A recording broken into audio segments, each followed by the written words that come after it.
je suis ravie de vous retrouver pour cette nouvelle émission consacrée à l'aliénation parentale. J'ai le plaisir de vous présenter mon invité, le docteur Victor Simon. Bonjour. Bonjour. Victor Simon, merci d'être sur notre plateau. Je rappelle que vous êtes le directeur du Centre d'hypnose et psychosomatique à Paris.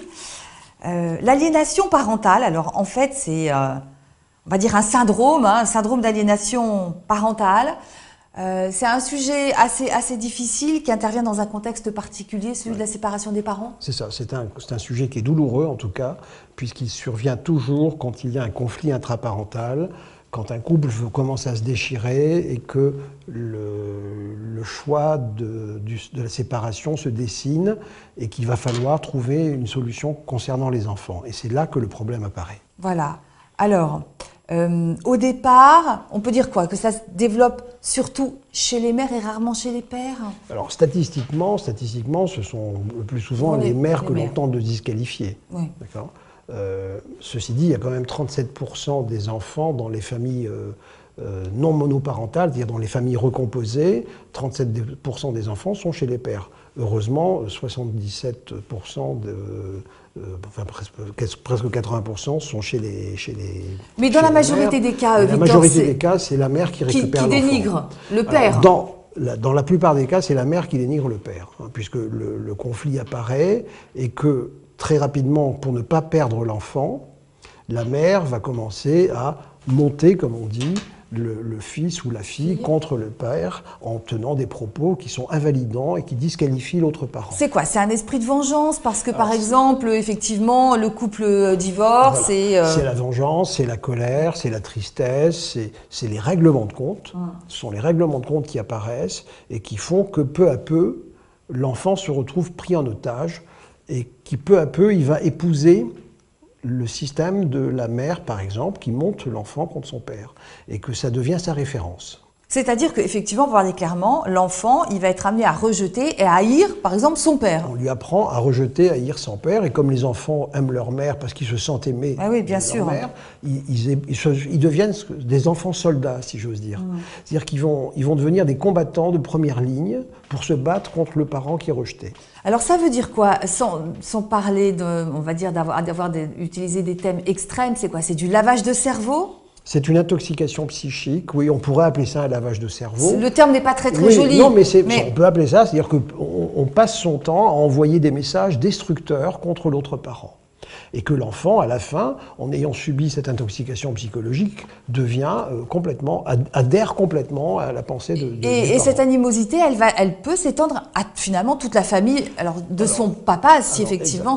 Exactement, c'est-à-dire qu'il n'y a pas que le parent qui est aliéné, il y a toute la belle famille aussi qui est aliénée, c'est-à-dire qu'on monte contre les grands-parents, contre les oncles, les tantes, les cousins, et l'enfant devient un enfant qui est isolé de son autre famille, qui pourtant l'aime, qui pourtant a besoin de lui, et lui a besoin de cette autre partie de la famille pour se construire, et malgré ça, on lui a incrusté dans l'inconscient que ça n'était pas ce qu'il lui fallait, que le meilleur moyen pour lui, c'était de rester fidèle à sa mère, par exemple. Victor, il y a une situation particulière, c'est le cas des enfants qui sont enlevés par un parent étranger. Oui, alors là, c'est du rapt.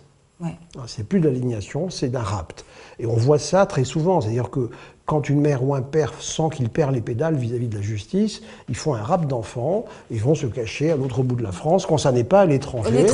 Et là, on entre dans un système qui est extrêmement toxique, parce que parfois, les enfants sont complètement isolés et ne revoient pas l'autre parent pendant 10 ans, 15 ans. Et là, c'est pareil, il y a ce même système de dénigrement. C'est le même système de dénigrement, et là, c'est terrible, parce que l'enfant va vivre avec un parent qui l'a dénigré, et que lorsqu'il va grandir, il va s'apercevoir qu'il a été l'objet d'une manipulation. Seulement, il aura complètement perdu le contact avec son père, qui sera devenu un étranger, et c'est là que les problèmes psychiques... Ou de sa mère, bien sûr, de son père ou de sa mère, bien sûr, pardon. Et que c'est ce parent qui devient un étranger, pour lui c'est dramatique puisqu'il n'a plus appris ce qu'était le mode d'un fonctionnement d'un couple normal ou d'une famille normale, et qui va entrer dans des comportements tout à fait étranges. Alors dans les dénigrements, il ne faut malheureusement pas oublier ce qu'on voit dans certains faits divers, c'est les fausses accusations d'abus sexuels, parce que ça c'est une réalité. Ça c'est un drame. C'est un drame parce qu'il est extrêmement difficile, quand il y a des allégations de ce type, de faire la part des choses et qu'il faut un long interrogatoire clinique très précis, avec des dessins, avec des gens formés à l'interrogatoire des enfants sur les abus sexuels. Et croyez-moi, c'est extrêmement complexe. Parce qu'il y a des mères qui sont prêtes à tout. Parce qu'elles sont prêtes à tout, mais quand un enfant a eu vraiment des attouchements et une agression sexuelle, il y a toute une symptomatologie qui est présente. Oui, mais alors justement, Victor, comment est-ce qu'on va faire pour inciter son enfant à faire de fausses accusations? Comment? C'est l'âme humaine. Quand on veut garder son enfant, on invente n'importe quel système et tout est bon, tout est permis, tous les coups sont permis. Et c'est ça qui est un drame, parce que la justice n'est pas formée à cela, la police non plus. C'est-à-dire qu'ils ne savent pas conduire un interrogatoire spécifique, très peu en tout cas, et les juges ne savent pas très bien non plus comment faire pour discerner exactement le vrai du faux. Ce qui fait que bien souvent, des décisions de justice sont prises et qui sont à l'encontre de la réalité. Et je vois, moi, personnellement, des enfants qui ont tous les signes d'un abus sexuel, cliniquement, et je suis très spécialisé dans cette approche, et les juges ne reconnaissent pas que cet enfant a eu un abus sexuel, et ils autorisent, et ça c'est un drame, ils autorisent l'enfant à retourner chez le père, qui continue à abuser sous prétexte que l'enfant avait mal à la gorge et soi-disant lui mettre des suppositoires, ou lui faire des massages du ventre parce qu'elle a mal au ventre, et en fait il continue d'abuser, et la mère ne peut rien faire. Et qu'à chaque fois qu'elle doit donner son enfant au père, c'est un vrai drame. Donc il y a des choses qui sont à changer dans le système et qui ne fonctionnent pas. Il faudrait qu'il y ait un peu plus de culture psy dans les milieux policiers et dans les milieux de justice. Alors, dans ce contexte, forcément, les enfants se développent comme ils peuvent. Très mal, en tout cas. Très mal. Ils vont très mal. Et il y a des conséquences ils vont très mal parce pas négligées. Ah oui, voilà. ils ont des troubles du comportement extrêmement sévères, ils ont des dépressions, ils ont des troubles schizophréniques parfois, ils ont également des troubles de l'alcoolisation, d'une sexualité totalement étrange et précoce. Ils ont également des comportements antisociaux puisqu'ils ne savent plus ce qu'est l'altérité. L'autre, ils ne savent pas. Ils ne savent plus faire la nuance. Est-ce qu'on est pour ou est-ce qu'on est contre? Donc tout ce qui n'est pas avec moi est contre moi.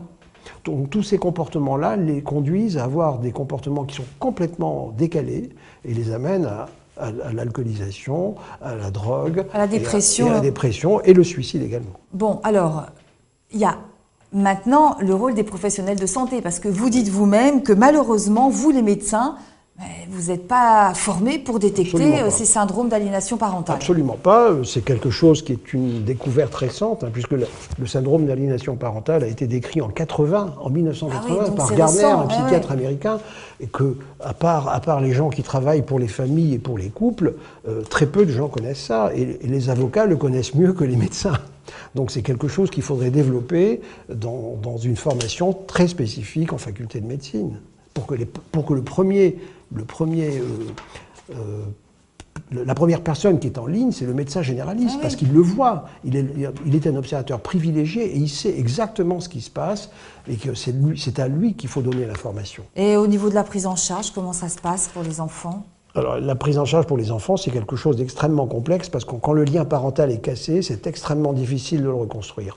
Autant quand il y a un abus sexuel, c'est relativement facile de faire une thérapie, mais quand on a tué, entre guillemets, son père ou sa mère et qu'on ne l'a pas vu pendant 10-15 ans, c'est devenu un étranger. Et qu'il y a un long travail de reconstruction à faire avec l'enfant qui a été isolé, avec le parent aliéné, puis faire une thérapie, entre guillemets, de couple, père-enfant, ou mère-enfant pour pouvoir reconstruire un lien. Est-ce que, par exemple, donc, les mères qui ont ce comportement s'en rendent compte ? Bien sûr, je pense qu'elles se rendent très bien compte. Elles sont tout à fait lucides. Elles sont tout à fait lucides. D'aller parfois trop loin. Oui, mais elles, et on peut les comprendre, elles veulent garder leur enfant. C'est leur chair. Oui. Donc pour elles, garder leur enfant, c'est quelque chose de vital. Oui, mais alors attendez, Victor, moi je vais vous poser une question. Dans une séparation, c'est pas les torts à 100% à l'un et à l'autre. On est d'accord ? Tout à fait d'accord. C'est 50-50. Donc c'est un peu facile de se venger et d'utiliser les enfants dans ces circonstances-là. Aller à expliquer à une mère qu'elle doit abandonner son enfant, c'est dans son non, parce qu'en plus, il n'est pas question d'abandonner l'enfant. Pour elle, oui. Pour elle, oui, puisqu'elle a un compte à régler avec son mari. Oui, d'accord. Donc elle ne veut rien lui passer. Elle ne veut rien lui passer et surtout pas lui passer le pouvoir d'élever l'enfant. C'est des règlements de compte. Archaïque, complètement, oui. Oui, complètement, oui. Bon. Le nombre de divorces est en hausse en France, hein, 1 sur 2 à Paris, 1 sur 3 en province. C'est pas réconfortant tout ça. Et 500 000 enfants, pardon, 500 000 couples sont dans l'aliénation parentale en France. C'est énorme. Oui, c'est énorme, oui.